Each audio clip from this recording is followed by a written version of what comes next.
তিরমিজির বর্ণনা 3375 নম্বর হাদিস। আল্লাহর নবী বানিয়ে দিয়েছেন দুনিয়ার মানুষরা ভালো করে কারখানা করে শুনে নাও। ও পুটিমারির বাবারা, কিভাবে আল্লাহকে ডাকবা, দোয়ার কত পাওয়ার আপনাকে কি দিয়ে বোঝাই। দোয়ার চেয়ে পৃথিবীর জমিনে অন্য কোনো পাওয়ারফুল ইবাদত পৃথিবীতে নাই। আল্লাহর নবী বলেছেন 3374 নম্বর হাদিস, তিরমিজির বর্ণনা।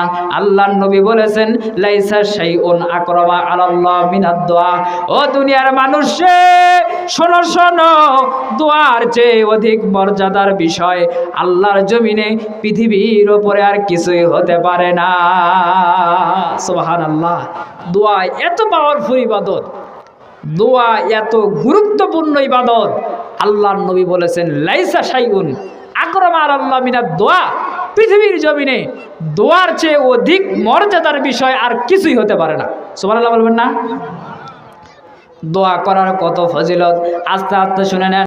পৃথিবীর জমিনে দোয়ার চেয়ে অধিক মর্যাদার বিষয় আর কিছুই হতে পারে না।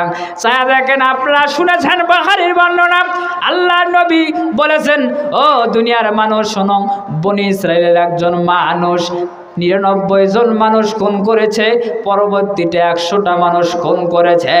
আল্লাহর দরবারে দোয়া করেছে, অন্য কোনো ইবাদত ছিল না, অন্য কোনো বন্দিগি ছিল না, অন্য কোনো আমল ছিল না। 100 মানুষ খুন করেছে, 100 মানুষকে মার্ডার করেছে। মার্ডার করার পর আল্লাহর নিকটে দোয়া করেছে, আল্লাহর নিকটে প্রার্থনা করেছে, আল্লাহর নিকটে ডেকেছে, আল্লাহর নিকটে দোয়া করেছে। আল্লাহ রব্বুল আমিনের কাছে দোয়া করার কারণে 100টা খুনের পাপ আল্লাহ বান্দার জীবন থেকে মাফ করে দিয়েছেন। চিৎকার দিয়ে বলি সুবহানাল্লাহ।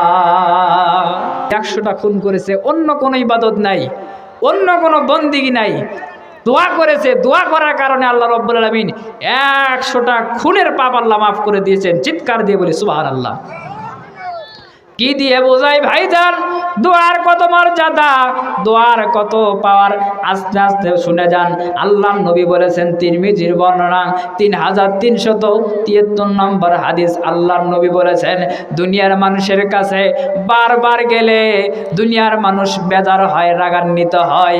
দুনিয়ার মানুষের কাছে বারবার যদি যায়, মানুষগুলো বেজার হয়ে যায়, মানুষগুলো রাগ হয়ে যায়। কিন্তু আল্লাহর নবী বলেছেন মানলাম ইয়াসআলিল্লাহ ইয়াগদাব আলাইহি। পৃথিবীর মানুষ শোনো শোনো, দুনিয়ার মানুষ শোনো, আল্লাহর কাছে যে ব্যক্তি চায় না, আল্লাহর দরবারে যে ব্যক্তি প্রার্থনা করে না, আল্লাহর কাছে যে ব্যক্তি দোয়া করে না, আল্লাহ তার উপর বড় রাগান্বিত হয়ে যায়। দুনিয়ার সিস্টেমের চেয়ে উল্টো হুজুর